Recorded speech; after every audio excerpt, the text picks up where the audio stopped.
J'aurais voulu que nous puissions considérer notre propre culture comme quelque chose d'aussi étranger à nous-mêmes que la culture, par exemple, des Arabèches ou des je n'ai pas l'impression d'enseigner, c'est-à-dire d'exercer par rapport à mon auditoire un rapport de pouvoir. L'enseignant, c'est celui qui dit, voilà. C'est que si la normalisation est un processus gouvernemental, si on peut dire philosophique, parmi différentes fonctions qu'elle peut et qu'elle doit avoir, a aussi celle de s'interroger sur ce que nous sommes dans notre présent et de notre actualité. C'est très étonnant quand si on pose par exemple devant soi l'ensemble des livres de Foucault. Il y a une question qu'on les regarde, c'est est-ce que c'est la même personne qui les a écrits? Ça apparaît incroyable qu'en 20 ans, c'est que 20 ans sur la période sur laquelle Foucault a écrit, il y ait pu avoir des styles, des sujets, des thèses, des rhétoriques à ce point disséminées, éclatées, incohérentes. Et on se demande qu'est-ce qui fait l'unité de cette œuvre, si ce n'est que ce nom, dont on se demande à quoi il renvoie, puisqu'il y a pratiquement un vide dans ce qui serait le rapport entre tous ces livres. C'est un sentiment très frappant, ça, quand on lit plusieurs livres de Foucault, mais est-ce que c'est le même ? Cette idée d'une pensée en permanence qui se contredit elle-même, qui se reprend elle-même et qui se constitue elle-même comme ce contre quoi on écrit le nouveau livre, c'est ce que Foucault appelle l'écriture. Il dit écrire, c'est se transformer, c'est se déprendre de soi-même, c'est se départir de soi-même. Et si je savais déjà où est-ce que j'allais, j'écrirais pas. Et donc, au fond, ce qui est important, c'est que Foucault prend comme point de départ de chacun de ses livres son précédent pour s'en défaire. On pourrait presque dire qu'il écrit en permanence contre lui-même, dans un dialogue avec lui-même, au sens où il part de là où il s'était arrêté pour devenir autre chose.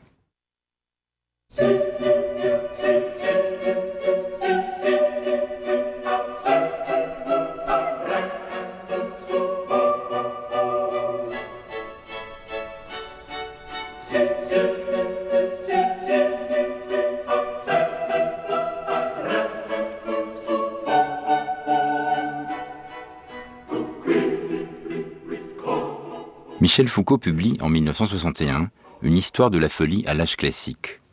Il propose une lecture originale de l'idée de déraison en Occident. Foucault analyse la rupture qui s'opère à la fin du Moyen-Âge, quand les fous sont exclus de la société pour être enfermés et soumis au pire traitement. Jusqu'alors, le fou était plutôt bien accepté par la communauté. On le considérait comme une figure de la raison, détenteur d'une part de vérité. Il y avait le fou du roi et sa vertu critique, ou l'idiot du village, fêté dans les charivaris.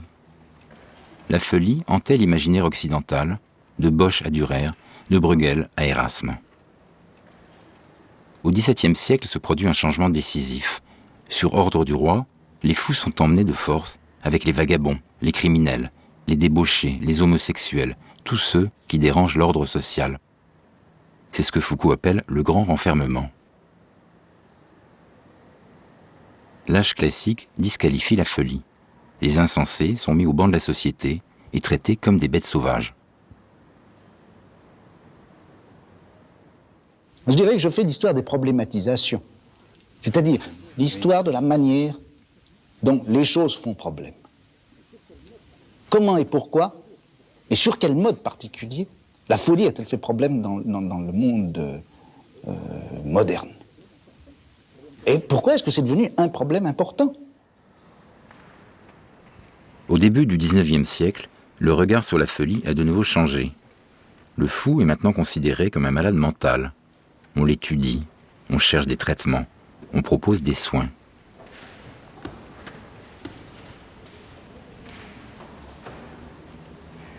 L'aliéné reste enfermé, mais sa condition matérielle s'améliore à l'intérieur de l'asile. Il devient un pensionnaire, puis un patient.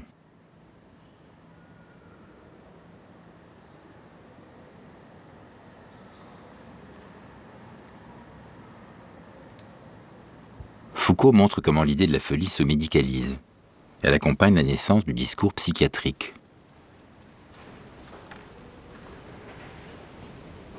L'histoire de la folie, ça peut donner le sentiment d'être effectivement un livre soit sur l'histoire de la médecine, soit sur l'histoire des pratiques de l'internement et du traitement d'un certain nombre d'individus qualifiés comme fous.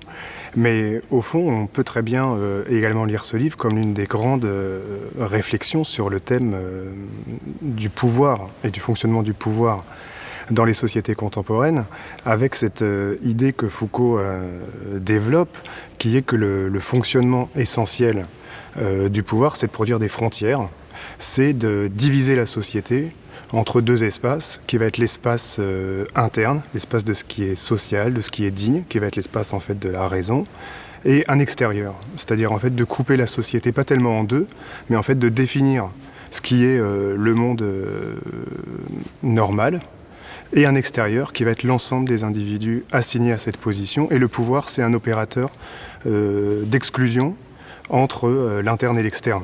Et donc c'est ce qui crée une part sombre, une part noire, une part obscure de la société. Et faire l'histoire de la folie, c'est faire l'histoire de tous ces processus d'exclusion du monde social, du monde normal et du monde intellectuel.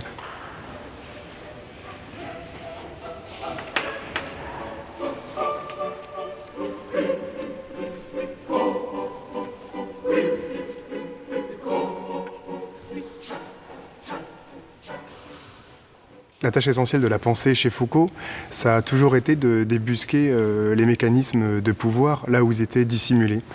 Et d'une certaine manière, entre l'histoire de la folie de 1962 et la volonté de savoir, il y a un basculement tout à fait considérable de la manière dont le pouvoir fonctionne. En 1976, paraît La volonté de savoir. Foucault explique son projet. Écrire une histoire de la sexualité qui ne serait pas ordonnée à l'idée d'un pouvoir répression, d'un pouvoir censure. Il se demande, est-ce que, dans nos sociétés occidentales, la sexualité est réduite au silence, à l'interdit? Est-ce que le pouvoir ne cherche pas plutôt à nous faire parler sans cesse de notre sexe? L'histoire des dessous raconte une intimité très bavarde.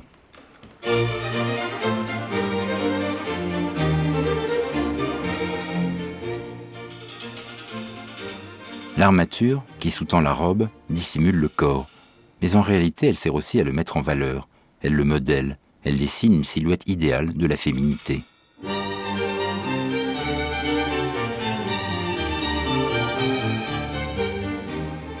Le corset métallique emprisonne le buste, il écarte les regards, il protège des indiscrétions. Pourtant, cette grille, pareille à une armure, raconte aussi la possibilité du désir. La tentation n'est jamais loin. Le corset de tissu comprime le corps, mais c'est pour souligner la taille, la poitrine, toute la sexualité qui parcourt la femme. Et finalement, le secret n'est jamais très bien gardé. Dissimuler est une manière d'exhiber. Chez l'homme aussi, c'est une confession, une manière d'avouer sa virilité. Et comme la combinaison de la femme, le slip fait un commentaire explicite de notre intimité.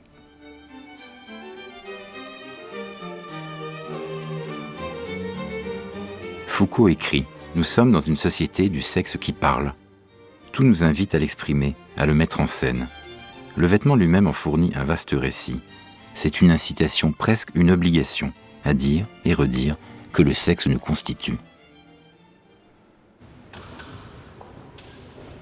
Ce que fait la volonté de savoir de totalement inédit, c'est l'idée que la prise de parole est ce qui est exigé par le pouvoir, qu'il y a une injonction à l'énonciation.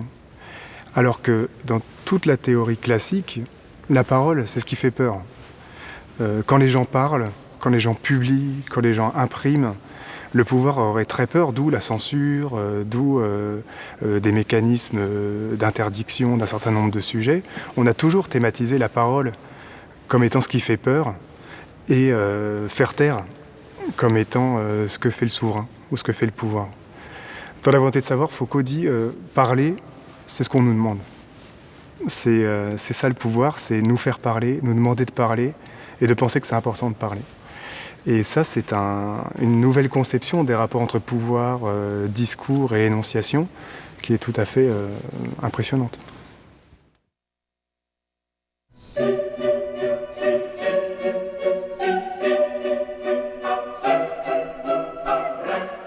Chez Foucault, d'un livre à l'autre, la question du pouvoir peut aussi se comprendre à travers le problème du corps. Dans l'histoire de la folie, le corps est réprimé, empêché. Sa sexualité est entravée, vouée au silence. Tout débordement est proscrit. Le corps est l'objet d'un interdit, et le pouvoir qui le tient est un pouvoir qui dit non. Dans La volonté de savoir, en revanche, Foucault dit que le corps est mis à l'honneur, amplifié, encouragé. La sexualité est commentée et fait l'objet d'un discours permanent. Le pouvoir est un pouvoir qui dit oui. Il suscite, il constitue chacun de nous. Le corps est toujours un lieu traversé de pouvoir.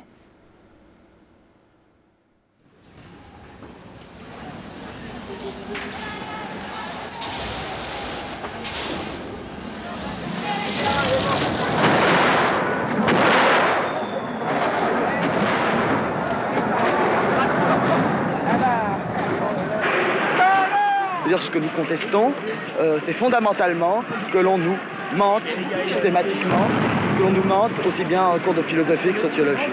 La prise de conscience par la jeunesse actuelle de ce qu'était le patrimoine culturel, de ses raisons politiques, de ses raisons économiques, cette prise de conscience, eh bien voilà ce qu'elle donne, voilà ce que c'est.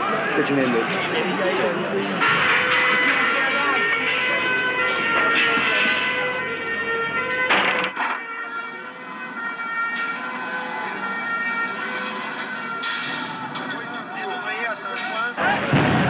Camion qui brûle, on nage dans les gaz. Mai 68, Foucault arrive à Paris à la fin des événements. Il revient de l'étranger où il enseignait la philosophie.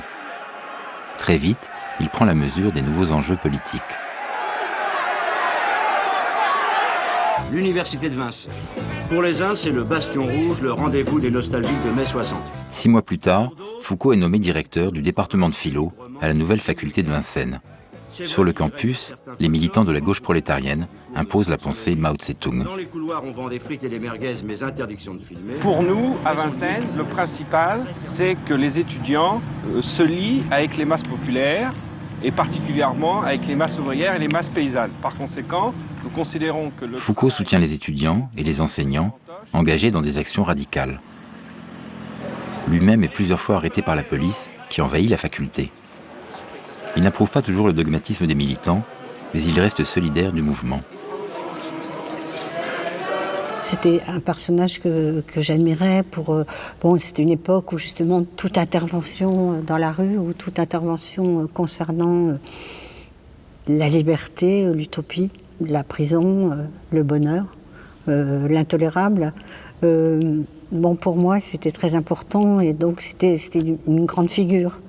Qui était pour moi, je dis bien, plus importante presque que celle de Sartre. Avec Jean-Paul Sartre et une poignée de militants, Foucault multiplie les actions pour défendre la cause des immigrés, pour soutenir des travailleurs sans papier, pour protester contre des expulsions.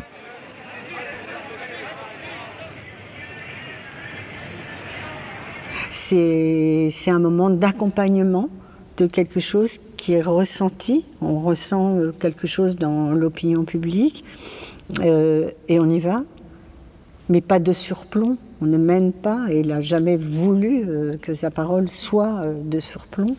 Et en ce sens-là, je trouve que c'est vraiment un type d'intellectuel très particulier qui ne généralise pas sa pensée et qui va là où sa réflexion l'a mené. Je pense que la philosophie, parmi différentes fonctions qu'elle peut et qu'elle doit avoir, a aussi celle-là. de s'interroger sur ce que nous sommes dans notre présent et de notre actualité. En 1970, Foucault est élu au Collège de France. Sa chaire s'intitule « Histoire des systèmes de pensée ». Le Collège de France est un lieu prestigieux, une sorte de panthéon des intellectuels. Mais Foucault, s'il accède à ce temple du savoir, ne veut pas y rester enfermé.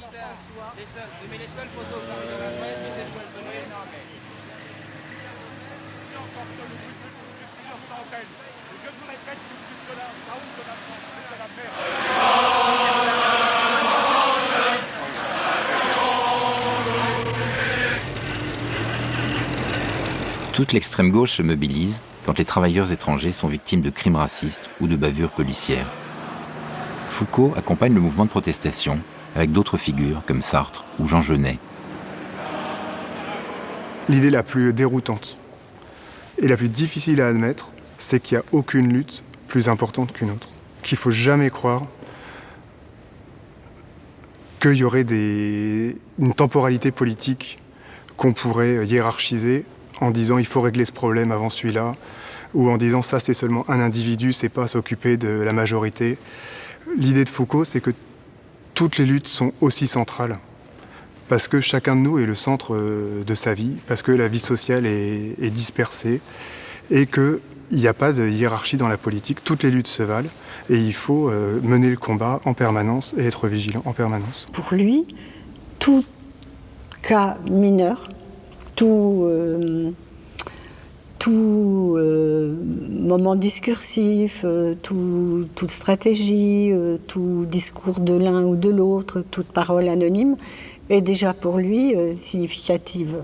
Donc en ce sens-là, oui, c'est quelqu'un qui travaille sur des champs très, en tout cas pour ce que je sais, sur des champs extrêmement précis et il va falloir qu'il bataille pour faire admettre que ces champs précis ont une influence très très grande sur d'autres champs. Mais la réduction sur un champ, elle est pour lui comme un laboratoire. C'est un laboratoire sur lequel se fait sa pensée. En un an, 13 mutineries se sont succédées dans les prisons françaises. Après Aix-en-Provence, ce fut principalement Lyon, Clairvaux, Les Baumettes, Toul, Nîmes, Amiens, Rouen, Fleury-Mérogis.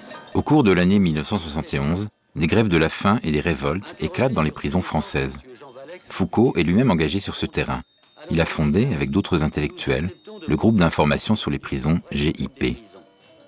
Le GIP veut dénoncer le régime pénitentiaire à partir de la parole des détenus. Il constitue des groupes d'enquête.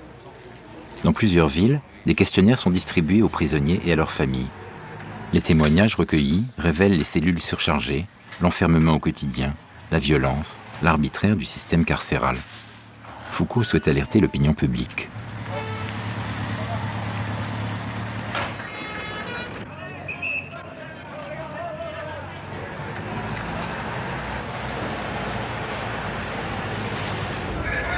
En décembre 1971, une mutinerie a lieu à la prison de Toul. Foucault va sur place et tient une conférence de presse pour dénoncer les conditions des prisonniers. Il ne peut pas parler dans la rue comme il écrit dans ses livres. Donc là, il anticipe une forme d'acte intellectuel qui est un acte de proximité avec une population qu'il n'a sûrement pas l'habitude de côtoyer tous les jours.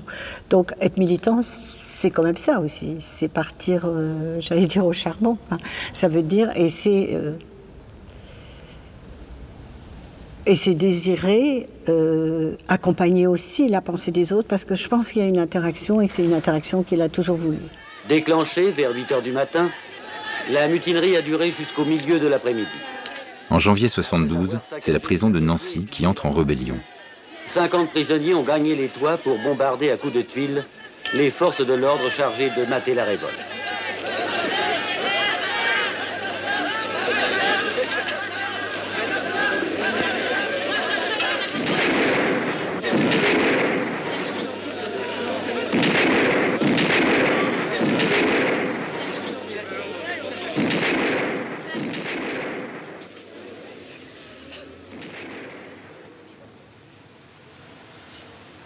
Ce mai 68 des prisonniers a fait 4 blessés légers dans les deux camps. Le 17 janvier 1972, Foucault manifeste devant le ministère de la Justice.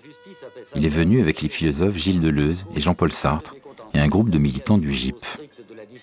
Ils organisent une conférence de presse dans les locaux de l'agence APL qui donnera bientôt naissance au quotidien Libération.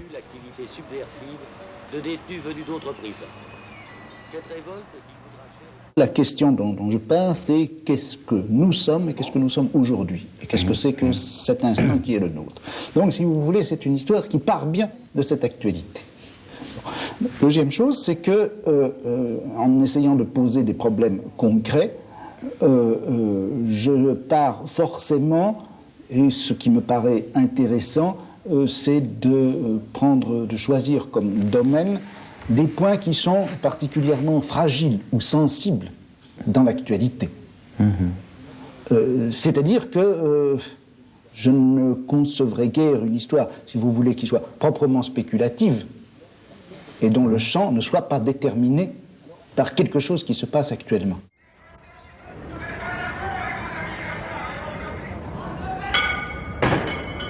Tandis que l'agitation étudiante tient la chronique du quartier latin, Foucault a commencé ses cours au Collège de France sur les théories et institutions pénales et sur la société punitive.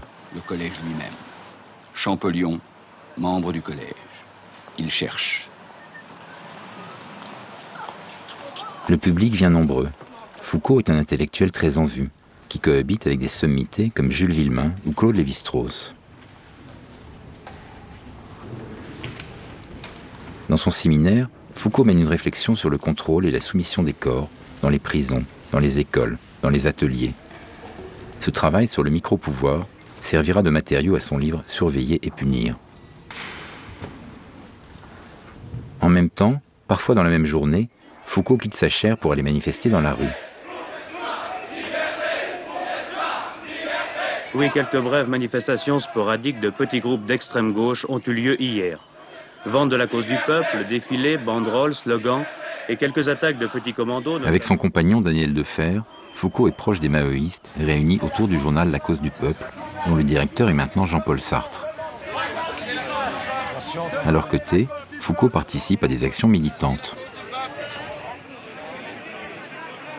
Il y a une articulation très forte dans la démarche de Foucault entre ses engagements très locaux parfois et ses élaborations les plus conceptuelles.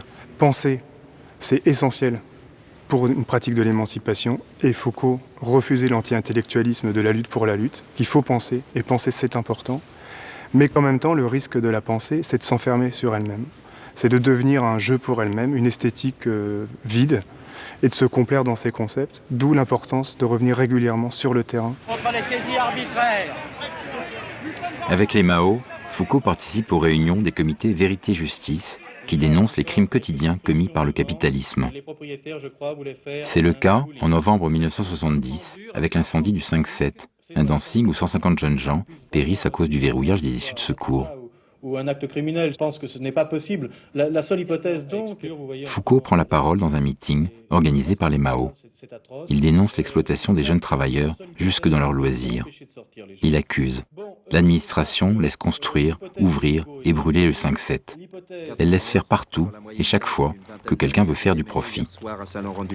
La colère de ceux qui veulent savoir pourquoi. À Bruay, en Artois... C'est encore le cas à Bruay-en-Artois, dans une affaire qui va défrayer la chronique durant toute l'année 1972. Un notable est accusé, sans aucune preuve, d'avoir étranglé une adolescente de la cité. Les Mao, soutenus par la population, dénoncent un assassinat de classe. Il n'y a qu'un bourgeois pour avoir fait ça, écrit La Cause du Peuple. Un témoin affirme qu'il a vu la voiture de Maître Leroy près du terrain vague le jour du crime. Par ailleurs, on a Foucault se rend sur les lieux. Il est très intéressé par cette politisation autour d'un fait divers. De la foule fusaient des cris de haine envers celui... Mais il va prendre ses distances quand les Mao réclament un tribunal du peuple. Il s'oppose à une telle idée de la justice. Pour lui, un tribunal reproduit toujours la domination institutionnelle. L'une des grandes questions de Foucault, ça a été qu'est-ce que c'est que l'actualité dans laquelle on vit. Donc cette pensée très concrète de la philosophie qui aurait presque un rapport au journalisme, de comprendre aujourd'hui qu'est-ce que c'est. En ayant cette idée-là, effectivement, il a baigné, il prenait ces sujets dans les luttes qui l'entouraient. dans les luttes politiques, dans les luttes intellectuelles qui étaient en jeu à un moment donné. Mais justement, la tâche de l'intellectuel, selon lui, c'était en aucun cas d'être le porte-parole du présent.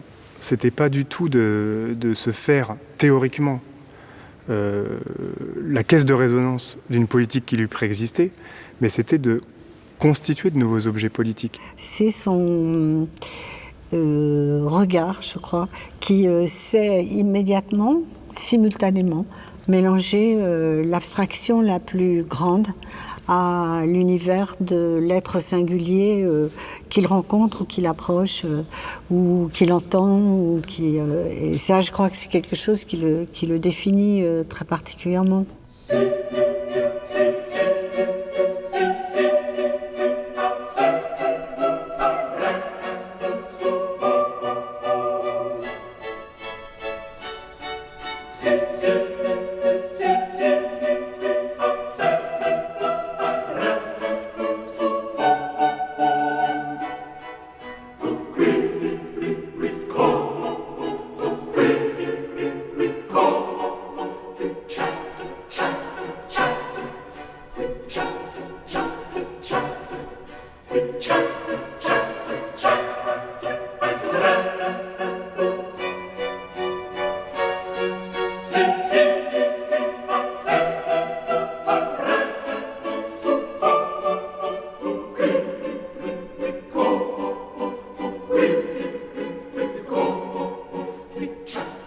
Dans Les mots et les choses, publié en 1965, Foucault se demande comment se constitue le savoir d'une époque.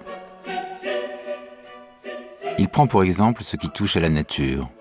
Dans le domaine des sciences naturelles, pendant longtemps, on a cherché à ordonner, confronter, mettre en regard les unes avec les autres les variétés de plantes, d'animaux, d'organismes naturels. Durant tout l'âge classique, qui va de la Renaissance jusqu'au XIXe siècle, le savoir consistait d'abord à classer et reconnaître. Classer entre eux tous les objets visibles, reconnaître leurs similitudes et leurs différences. Le savoir se fondait sur l'identité et l'altérité.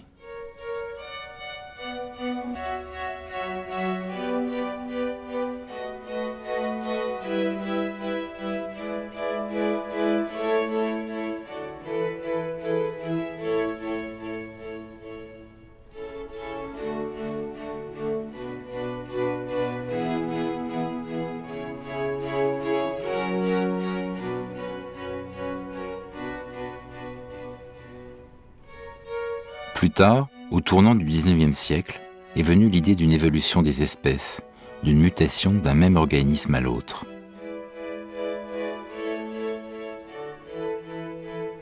Le facteur temps est entré en jeu dans l'organisation de la connaissance. Les sciences naturelles de l'âge classique ont laissé place à la biologie.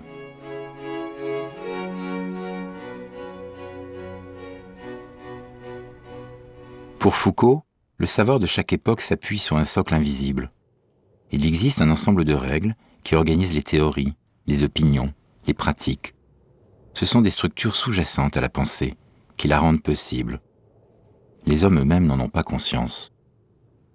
Toute la tradition liée au marxisme a attaqué les mots et les choses comme niant le rôle de l'homme dans l'histoire et comme si nous avions simplement des structures a priori qui se succèdent sans qu'on sache très bien comment elles se succèdent ni comment elles apparaissent. Foucault répondait à ça, ce qu'on m'oppose, c'est une histoire mythologique que les historiens aujourd'hui ne pratiquent plus. Toute cette idée que Foucault pose dans Les mots et les choses, c'est bien qu'il faut faire une histoire des formes qui se mettent à exister de manière totalement indépendante de quelqu'un qui l'aurait voulu ou de choses qu'il aurait voulu, et qu'il y a des formes structurées qu'on peut analyser et qui échappent totalement à toute décision, à tout centre, à toute instance qui le déciderait. Et ça, je pense, c'est une idée quand même très importante. Je crois que, paradoxalement, le développement des sciences humaines nous conduit maintenant beaucoup plutôt à une disparition de l'homme qu'à une apothéose de l'homme. En effet, qu'est-ce qui se passe actuellement avec les sciences humaines? Eh bien, les sciences humaines ne découvrent pas du tout le noyau concret, individuel, positif, en quelque sorte, de l'existence humaine. Tout au contraire, ce qu'on voit lorsque l'on étudie, eh bien, par exemple, les comportements, structures de la famille, par exemple, c'est ce qu'a fait Lévi-Strauss. Ou lorsqu'on étudie les grands mythes indo-européens, comme l'a fait Dumézil. Ou encore, lorsqu'on étudie, eh bien, précisément, l'histoire même de notre savoir, on s'aperçoit que ce qu'on découvre, ce n'est pas l'homme dans sa vérité, l'homme dans ce qu'il peut avoir de positif.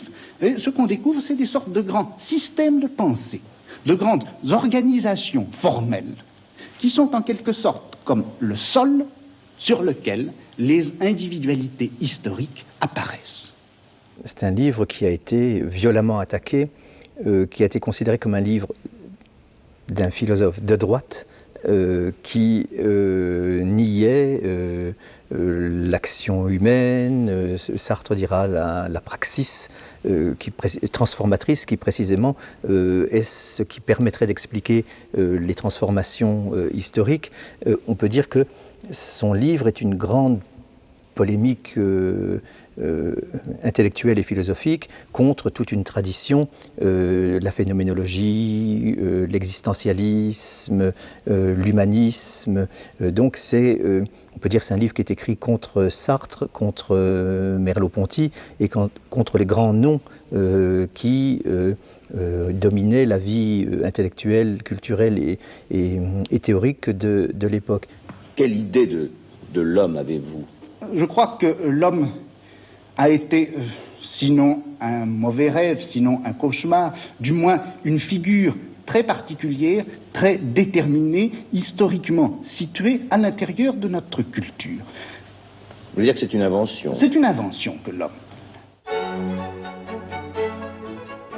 Ce n'est pas l'homme, la notion d'homme, la catégorie d'homme qui est au centre du savoir et de la réflexion, mais ce sont les systèmes, les structures. Donc Foucault est un penseur structuraliste, donc anti-humaniste en ce sens-là. Oui.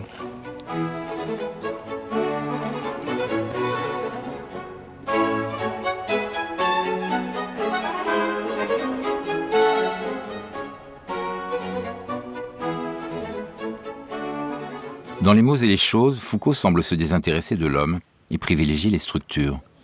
20 ans plus tard, en reprenant son histoire de la sexualité, il remet au premier plan la question de l'homme. Dans l'usage des plaisirs et dans le souci de soi, paru en 1984, Foucault étudie l'homme durant l'Antiquité. Il s'intéresse au monde grec et latin. Il observe comment la sexualité se définit par des usages et des règles de conduite.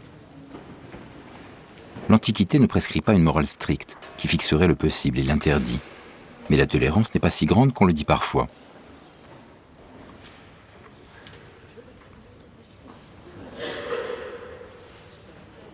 Pour être vertueux, l'homme doit faire des choix, conformes à son statut social et à sa position dans la maison et dans la cité. Il module son comportement selon ses différents partenaires sexuels, épouse ou garçon, esclave ou homme libre, jeune ou adulte. Foucault ne revient pas à l'humanisme, ni à la tradition classique de la nature humaine. Il montre comment l'homme de l'Antiquité se construit en tant que sujet. Il est en quête de plaisir et cherche tout ce qui pourrait l'accomplir dans son corps. Il s'intéresse à la gymnastique, à la diététique, à la médecine. Il fait des exercices et pratique une forme d'ascèse. L'homme de l'Antiquité a le souci de soi. Et les derniers livres ne sortent qu'en juin 1984. Il a mis 8 ans à faire ces 2 volumes suivants de l'histoire de la sexualité. Et il y a tout un remaniement de sa démarche, une réélaboration de sa pensée, de sa réflexion. On peut dire que ce n'est plus le même Foucault. Il essaie plutôt d'insister sur comment chacun de nous, individuellement ou collectivement, peut s'inventer soi-même en travaillant par les arts de soi, comme il dit, qu'il va chercher dans l'Antiquité grecque notamment, et romaine. Foucault a essayé de penser, de se débarrasser du terme désir, et donc de la science du désir, qui était la psychanalyse, pour lui opposer ce qu'on pourrait appeler une économie des plaisirs, le corps et ses plaisirs, une sorte d'économie de surface corporelle, si on peut dire. Donc il y a ici une idée qu'il n'y a pas de vérité à trouver en nous-mêmes, mais simplement des plaisirs à pratiquer.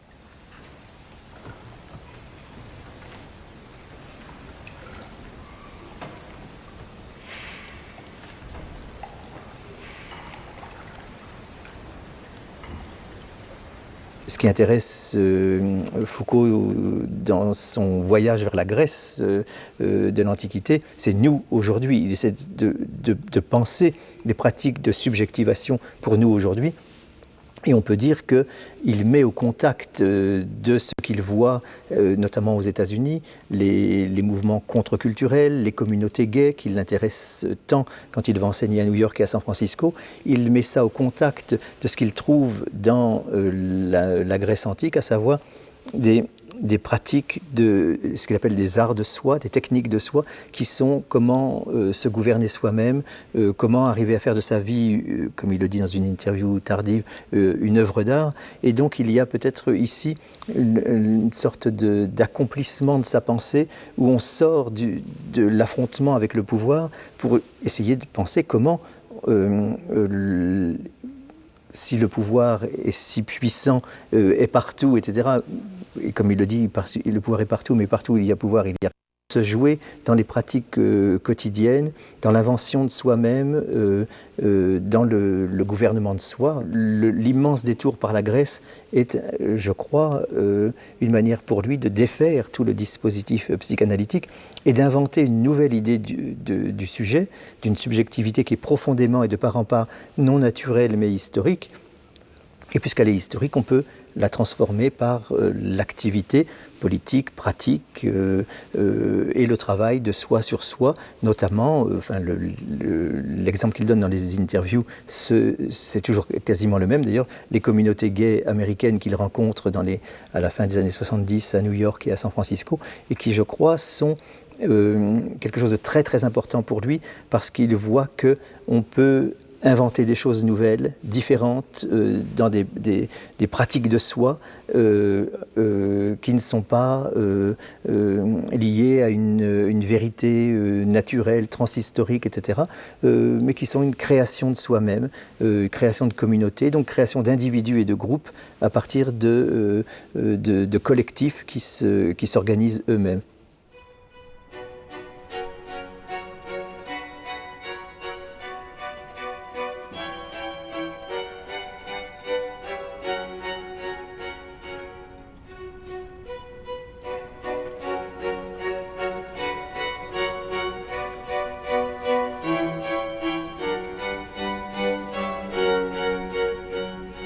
Mais je crois que pour lui, en Californie, certainement sa vie personnelle allait nourrir sa vie intellectuelle.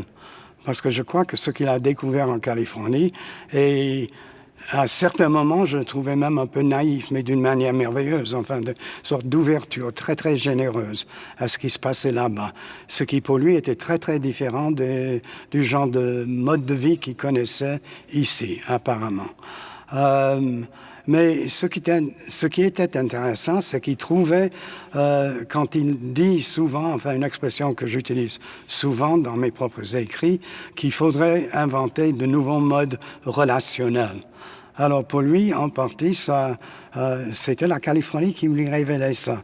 Mais ça nourrissait aussi sa production philosophique et historique. Dans la seconde moitié des années 70, et jusqu'à sa mort en 1984, Michel Foucault fait de nombreux séjours aux États-Unis. D'abord sur la côte Est, puis en Californie, à Berkeley.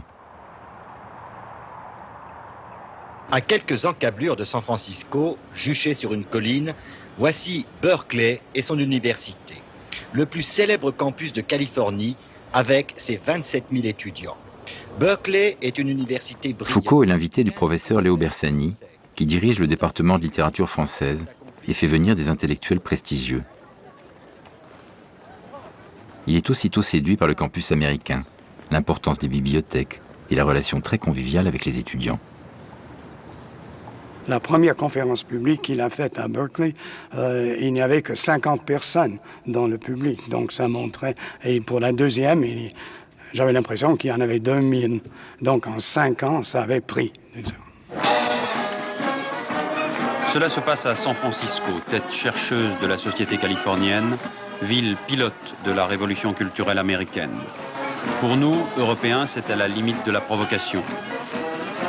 À San Francisco, le quartier Castro donne l'exemple d'un mode de vie totalement inédit.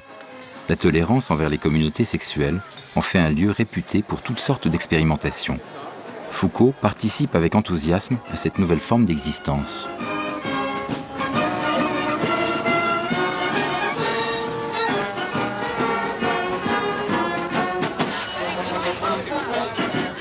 Je crois que c'est à travers la vie sexuelle du monde gay qu'il a découvert des modes de vie intéressants pour lui. Mais en même temps, je crois que c'était pas vraiment la vie sexuelle qui l'intéressait. Par exemple, quand il parlait des pratiques SM à San Francisco, c'était un mode de vie qui n'était pas nécessairement sexuel que ça ouvrait pour lui. Mais c'était une certaine manière de se mettre en rapport avec les autres et qui dépassait de loin les pratiques sexuelles. Le nouveau mode de vie recherché par Foucault concerne aussi les drogues hallucinogènes, en particulier le LSD, dont il fait la découverte avec ses amis californiens. Il va poursuivre régulièrement cette expérience à Paris, en compagnie de jeunes écrivains comme Hervé Guibert ou Mathieu Lindon, qui font partie de ses amis proches. Paris, c'est aussi le Collège de France, où il continue son séminaire annuel. Foucault est un auteur reconnu, qui publie chez Gallimard et possède une grande aura dans le monde intellectuel. Ceux qui ont écouté ses cours, c'est vraiment un public très très particulier. C'est l'écoute de quelqu'un qui, c'est sûr, est professeur au Collège de France, mais qui est pour eux non pas hors institution, qui est dans l'institution, mais qui est hors norme et qui leur enseigne quelque chose qui dépasse tout ce qu'ils ont entendu et qui va fructifier. Je sais pas, c'était comme une donnée, mais qui lui donnait beaucoup de liberté en même temps. C'est-à-dire, il était professeur au Collège de France, c'était une identité extrêmement forte en France, intellectuellement. Mais en même temps, le fait d'être professeur au Collège de France le rendait très célèbre partout dans le monde. Et donc, il recevait des invitations partout où il pouvait être cet être qui était tout à fait différent de ce qu'on identifie comme professeur au Collège de France. C'est très utile d'être un professeur très connu parce qu'on peut jouer sur ça pour... Enfin, je ne dis pas qu'on subvertit toute l'institution, mais l'institution devient le point de départ pour quelque chose qui est fondamentalement anti-institutionnel. À Paris, comme à San Francisco, Foucault tire parti de sa place centrale dans l'institution. Il vit comme il l'entend, il mène plusieurs existences, il se transforme facilement. Dans sa pensée aussi, Foucault déjoue toutes les attentes et les stéréotypes. Et pourtant, il est un pur produit du système universitaire français. Il a été formé à l'excellence. Après sa scolarité en province, il est monté à Paris pour faire une classe préparatoire à Henri IV, le meilleur lycée parisien. La Cagne le mène rue d'Ulm, à Normal Sup, où il passe 4 années studieuses. Ensuite, il réussit l'agrégation de philosophie, il entreprend une thèse de psychologie et commence à donner des cours. Quelques années plus tard, le Collège de France va consacrer ce parcours exemplaire. Quand on regarde la trajectoire de Foucault, il est frappant de voir qu'il a tous les titres les plus légitimes. Et qu'en même temps, il a une pratique extrêmement innovante et des objets de recherche totalement illégitimes avant lui. D'un côté, il a fait l'école normale supérieure, il est agrégé de philosophie, il a fait une thèse à la Sorbonne. Donc il a un parcours qui donne toutes les apparences de la légitimité académique, de la centralité académique. Et dans le même temps, il va faire des livres d'histoire. Pour un philosophe, déjà, c'est tout à fait nouveau. Et pas l'histoire de n'importe quoi, mais l'histoire des fous, puis l'histoire de prisonniers, puis l'histoire de la sexualité. Donc avec des objets indignes qu'il importe dans le champ le plus légitime. Et il y a une contradiction comme ça qui est très belle dans son œuvre, qui dénote une capacité de résistance très forte à la domestication institutionnelle. Précisément, ce que Foucault a réussi à faire, c'est d'utiliser le capital institutionnel et le capital symbolique pour transformer la définition de la philosophie et la définition de l'activité de pensée. Il a utilisé les institutions pour redéfinir le champ du pensable pour tout le monde, plutôt qu'il s'est laissé domestiquer par elles. Et ça, c'est l'une de ses grandes apports à la pensée contemporaine. Quel a été au fond votre itinéraire? Qu'est-ce qui a été le fil conducteur de votre réflexion? S'il est possible de répondre à une telle question. Oui, c'est une question difficile que vous me posez. Bon, parce que le fil conducteur, on ne peut guère le dégager qu'une fois qu'on a été conduit au terme dernier, c'est-à-dire au moment où on va cesser d'écrire. Et puis, au fond, vous savez, je ne me considère absolument pas ni comme un écrivain, ni comme un prophète. Je travaille, c'est vrai, en grande partie, souvent, au gré de circonstances, de sollicitations extérieures, de conjonctures diverses. Et je n'ai pas du tout l'intention de faire la loi. Et il me semble que s'il y a dans ce que je fais une certaine cohérence, elle est peut-être plus liée à une situation qui nous appartient à tous les uns et aux autres, dans laquelle nous sommes tous pris, plus qu'à une, si vous voulez, une intuition fondamentale ou à une pensée systématique.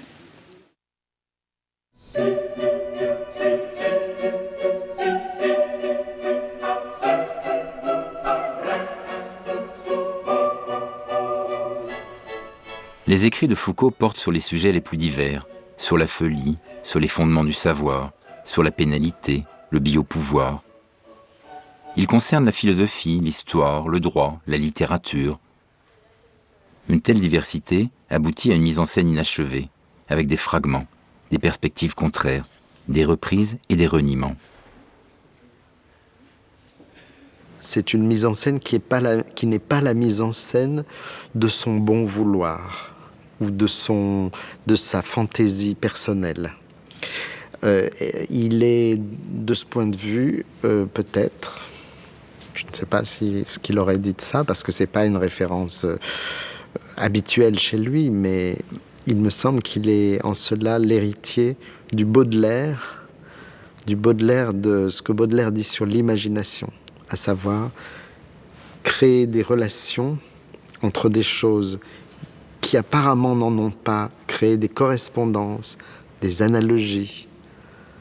Et de cette façon, l'imagination crée un savoir des choses inaperçues. Donc Foucault, peut-être avec l'inconscient, il avait son problème, voilà. Mais c'est bien de ça pour moi qu'il s'agit. C'est quand on fait ces espèces de montages, en traversant les frontières, de mettre des choses ensemble qui ne devaient pas être fatalement ensemble, on crée un savoir non standard. On crée des rapports, des relations. On les crée par montage, et de deux choses l'une, ou ce montage est raté, c'est-à-dire que c'est gratuit et ça ressemble à rien, ou on découvre ça c'est le meilleur des cas, et Foucault l'a fait souvent, où on découvre une analogie féconde, quelque chose qui révèle un impensé. Le montage proposé par Foucault ouvre des analogies, des pistes inédites, et même parfois des malentendus très fructueux. Foucault s'amusait que l'histoire de la folie et l'âge classique ait pu être lue comme un éloge de l'antipsychiatrie moderne. Il acceptait qu'on interprète Surveiller et punir comme une critique de la société d'aujourd'hui, alors que son ouvrage parlait des siècles passés. Les livres de Foucault s'affranchissent de leur époque et nous transportent d'un monde à l'autre. Ce qui m'étonne le plus, c'est comment il est arrivé jusqu'au Collège de France. Je dis ça peut-être en relation avec un état peut-être actuel, peut-être plus figé des disciplines aujourd'hui qu'à l'époque où Foucault y est entré. Mais là où il est remarquable, et là où sa leçon, elle est pour tout le monde et pour très longtemps, c'est qu'il faut savoir traverser les frontières. La gestion territoriale, là il est proche de Deleuze évidemment, hein, le Deleuze-Guattari des sciences royales, sciences nomades. Foucault est totalement un nomade. Ça, c'est absolument magnifique. C'est-à-dire qu'il a réussi à occuper une chaire. Bon, d'accord, très bien. Mais cette chaire était quelque chose qui était fait pour traverser les frontières des champs, les champs territoriaux du savoir. Ça me semble vraiment fondamental parce que constamment les savoirs tendent à se reclore sur eux-mêmes. Chaque petit savoir essaye de devenir royal, science royale, à l'intérieur de, même s'il est petit, il essaye de devenir autonome avec ses frontières. À l'intérieur de ça, il y aura un roi et il y aura une expertise, etc. Là, on peut très bien dire à Foucault, mais enfin, vous n'étiez pas expert en antiquité tardive et en théologie, voilà, etc. Le fait de transgresser constamment, de passer, de traverser les frontières, c'est la chose qu'il faut absolument retenir. C'est fondamental. Je dirais d'ailleurs que une des caractéristiques de ce qu'on appelle une image, c'est qu'elle peut traverser les frontières. Une image traverse les frontières. Exemple, un timbre-poste, par exemple. Un timbre-poste, c'est fait pour traverser les frontières. Voilà. Les images, les idées, la construction des savoirs, si elles se territorialisent, on est mal barré. Il faut se déterritorialiser. Foucault n'a jamais cessé de faire ça.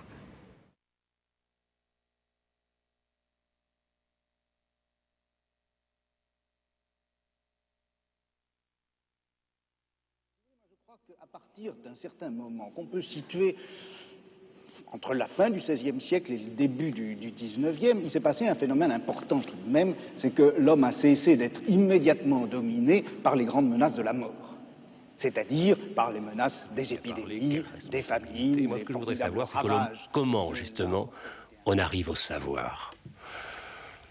Arriver au savoir, vous savez, on est dedans. On est dedans. Moi, je dirais que, finalement, vous savez, quelqu'un comme moi, c'est-à-dire né dans la petite bourgeoisie. Au-dessus de cette trame des nécessités que nous essayons maintenant de parcourir, on verra surgir de grands systèmes, de grandes options politiques, de grandes options morales. Plus froides, non ? Plus froide sans doute, et je dois dire que même si on n'en voit pas surgir, car après tout on ne peut pas préjuger l'avenir, si on n'en voit pas surgir, ce n'est pas très grave.